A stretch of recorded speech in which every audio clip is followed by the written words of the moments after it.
Are you looking for some free science fiction and fantasy books to get you through this holiday season? We've got them. Today, I'll be reviewing the top 5 best-selling free science fiction and fantasy books on Amazon. And today's list includes a techno thriller about human brain augmentation from a New York Times best-selling author. But before we get to that one, we've got 4 other great free books to cover. Hi, everyone. Welcome back to the MetaStellar YouTube channel. My name is Maria KOROLOV. I'm the editor here at MetaStellar. Every single Friday, the team here at the magazine reads the first few chapters of the books on the top of Amazon's free sci-fi and fantasy list. Today, I was helped out by our video editor, Alex KOROLOV, and our newest community member, Kristen Noland. Hey, Kristen, thanks for joining us. She's not here today. I'm just waving to her, like, in general, in case she watches this video later. Neither Alex nor Kristen can make it. The link to the article and to all the books is in the description box below. For those who are new, MetaStellar is an online magazine of speculative fiction. All the content is always free for our readers. We publish original short fiction, reprints, excerpts, essays, and lots of book reviews like these. We are able to do this and keep all the content completely free thanks to our Patreon supporters. We love you guys. Thank you so much. And we have our second anthology out. The first one came out last summer. We're currently working on our third.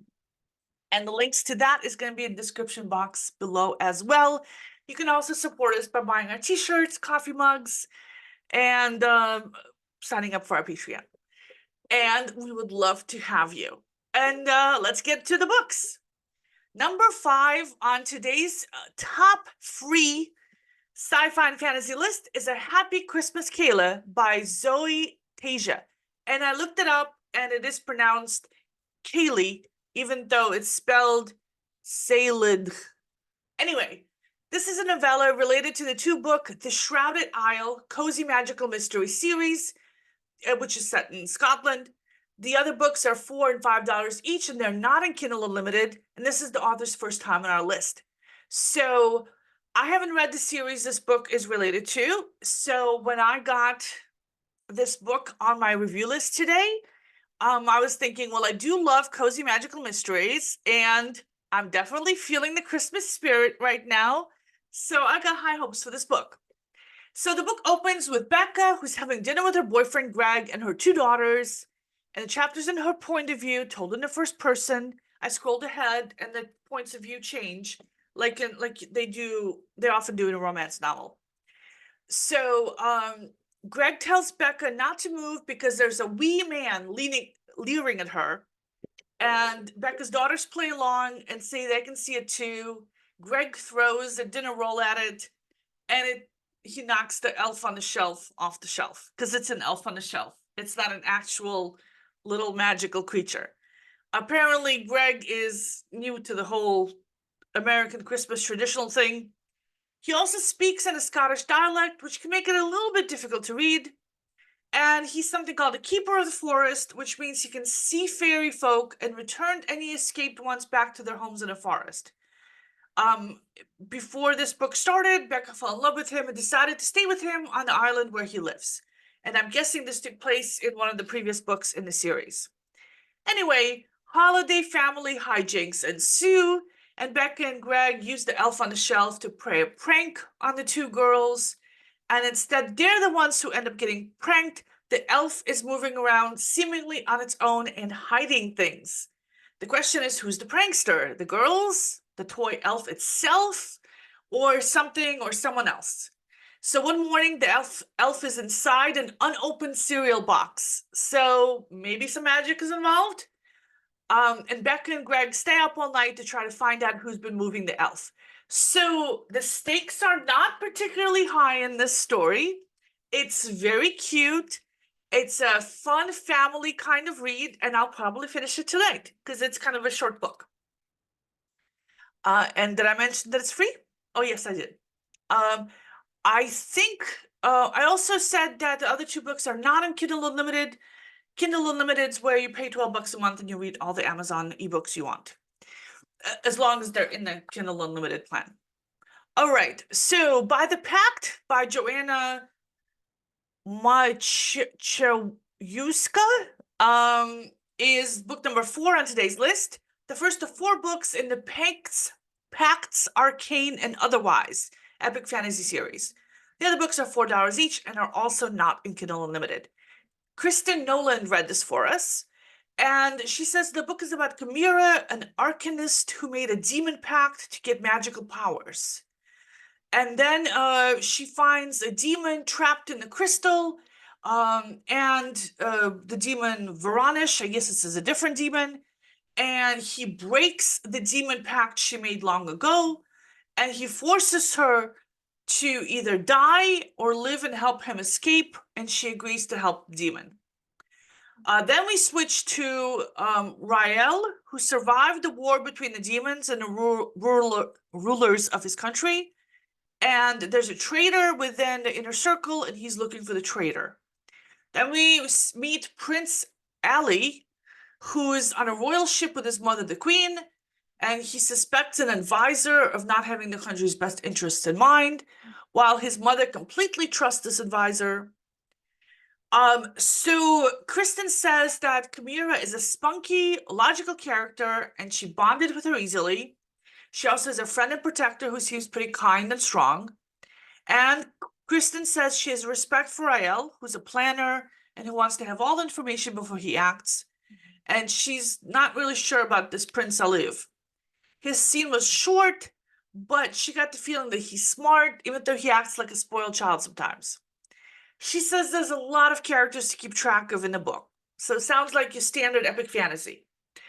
It's not to her taste, and she won't be finishing it, but she says if you're a fan of fantasy and you like castles and strange creatures and battles between good and evil entities, and I guess there's a war happening and lots of political intrigue and lots of characters, you might like this series.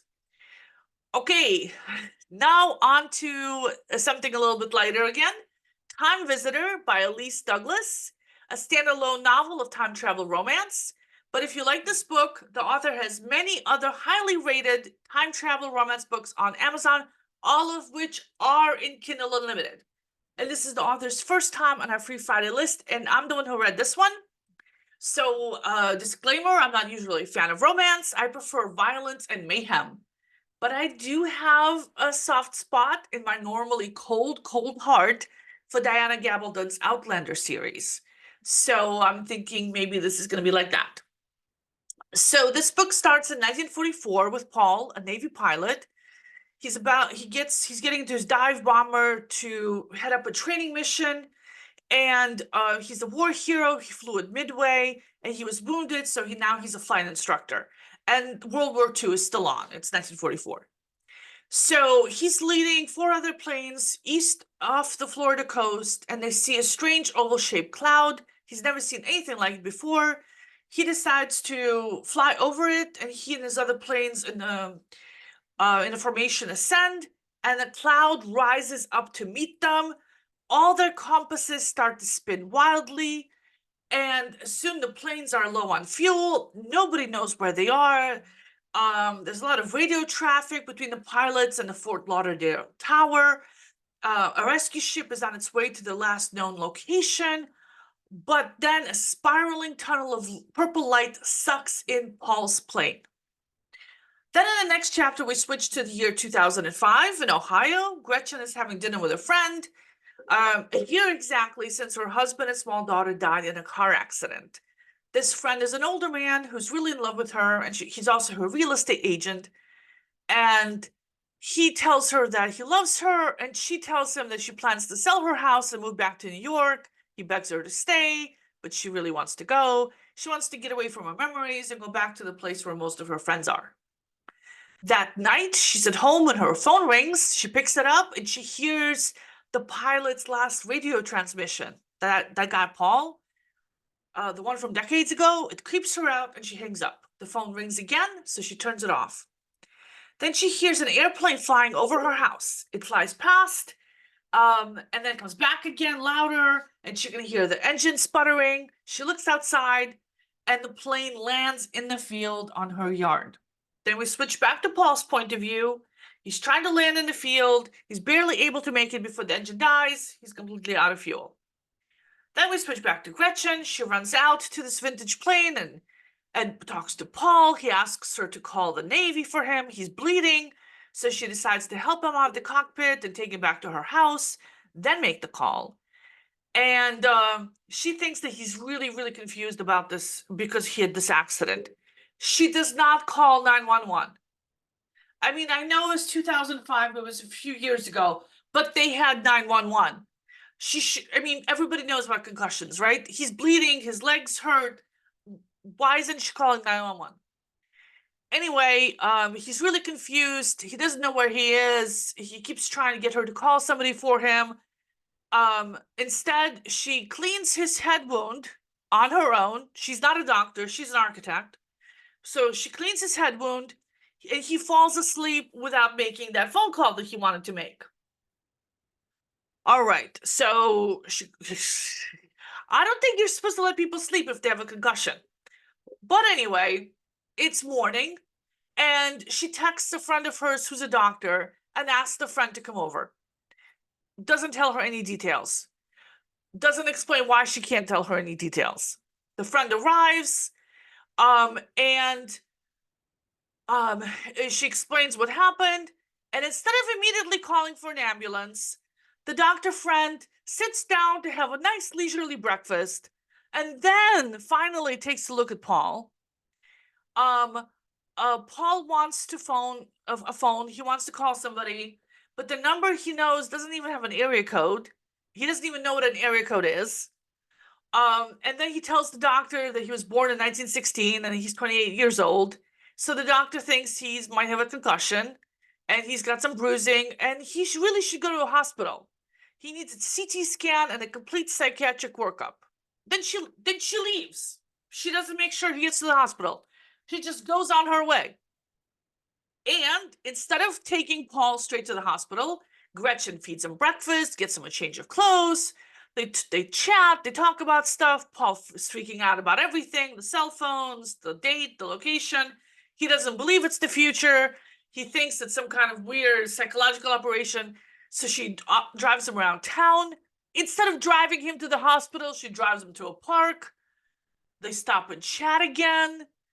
And so she's taking him seriously. And she's starting to think that maybe his plane got lost in the Bermuda Triangle. And she pulls out her phone, goes online, and finds a news story about 5 Navy planes that disappeared off the Florida coast in 1944. One of the missing pilots, Paul, same name as the guy she's rescued.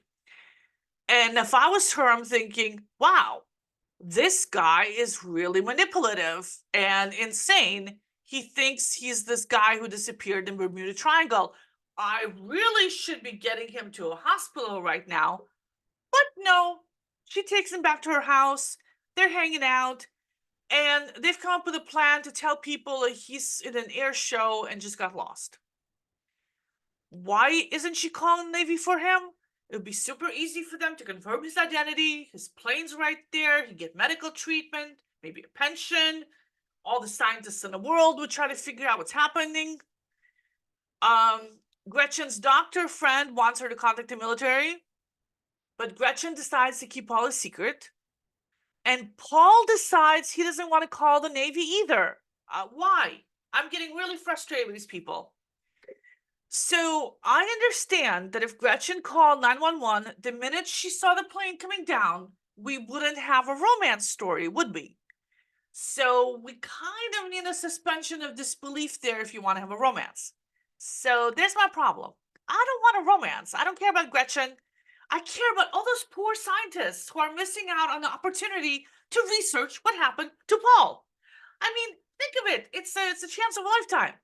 So yeah, I'm not going to be sticking with this book because I'm too mad at these people. It does remind me of the bit of the movie Starman, except that it's a time travel instead of an alien. So if you like this kind of thing, and a lot of people like this kind of thing, check it out. All right, then we have Enchanted Christmas. Yeah, I'm not an AI. An AI wouldn't mess this up. Yeah, so Enchanted Christmas by Christine Pope, a box set of 5 paranormal romance novellas by USA Today bestselling author. And if you like her books, she has several paranormal romance and urban fantasy series on Amazon, and she's been on our Free Friday list a few times before. So I read the beginning of this one, and the first novella, Flight Before Christmas, is normally $2.99 on Amazon. It opens with Kai, a frost elf, listening to his boss, Jack Frost, ranting about how annoying Santa Claus is and how it's time for the frost elves to take winter back.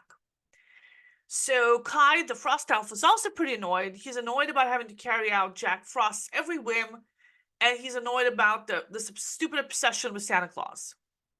Then Jack Frost says that this year, the frost elves are going to take action and take back the North Pole.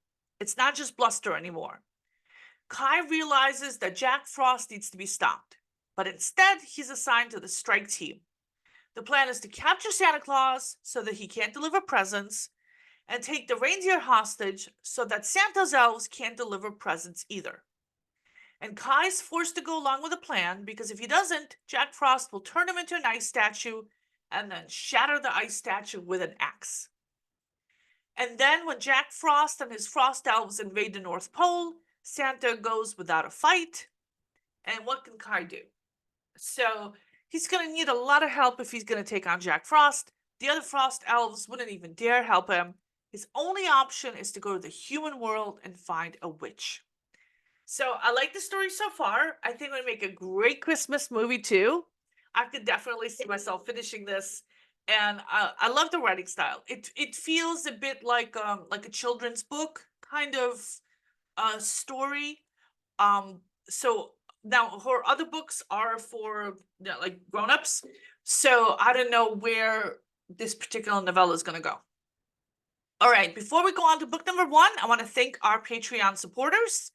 Greg, Larina Warnock, Janet Stilson, Luca, Sophie Gorgians, Marie Leclerc, Alexander KOROLOV, Avery Parks, Terrence Smith, Brad Center, David Perlmutter, Anastasia KOROLOV, and Amira Lutfi. Thank you guys. We wouldn't be here without you. Thanks to you, we're able to publish all the original science fiction and fantasy short stories that we publish every year. Our last submissions cycle was in October. So we've been putting out these stories every week. Our next submission cycle is in March, and we do pay pro rates. We pay 8 cents a word, thanks to these guys. We love you. Thank you so, so much. And now on to book number 1, the top best-selling free science fiction book on Amazon is Mind Machines by Dima Zales, the first of 3 books in the Human Plus Plus techno-thriller series by a New York Times and USA Today best-selling author. The other books are $4 each and are not in Kindle Unlimited, and the author has been on our Free Friday list before. Alex KOROLOV read this book for us, and he says that this book is for people who like futuristic stories, especially those dealing with nanotechnology and creepy medical procedures. So the book opens with a dream. The main character, a guy named Misha, is in an operating room with his Russian mother and his grandfather, and his mom is being injected in the neck with a giant-sized plunger that fills her neck with a gray goo. It makes her scream, and her body dissolves into a puddle of gray liquid, self-replicating nanocytes, which Alex thinks is some form of nanobot. In the next chapter, we learn that Misha owns a company called Techno, which sells nanocyte treatments, and his mom is about to get a nanocyte injection to help treat some brain damage she suffered in an accident. It turns out her memory was badly damaged, but she can still talk. So she gets the injection, which doesn't melt her into goo. Not much actually happens. So Alex says it's not really a fast miracle cure type of treatment. His mother is the first person to get this experimental treatment, and it penetrates the blood-brain barrier to help improve a patient's brain functions. And Misha started this company because he wanted to save his mom. So that's as far as Alex got with the story. So other than the dream that opens the book, it's kind of a slow buildup. And the early chapters are all about introducing the main character and his family and explaining his motivations for starting this nanocyte medical treatment company. So Alex finds this topic really, really cool, and he's personally excited to see how it will help motor and brain impaired humans. And he plans to keep reading this story to see where it leads. He thinks that something crazy will happen with the nanocyte treatments, and he'll have to keep reading to find out. So if you're interested in this book or any of the other ones, and you pick them up, let us know what you think. Let us know which book of these you're going to read. And that's it for today's breakdown of the top free sci-fi and fantasy books.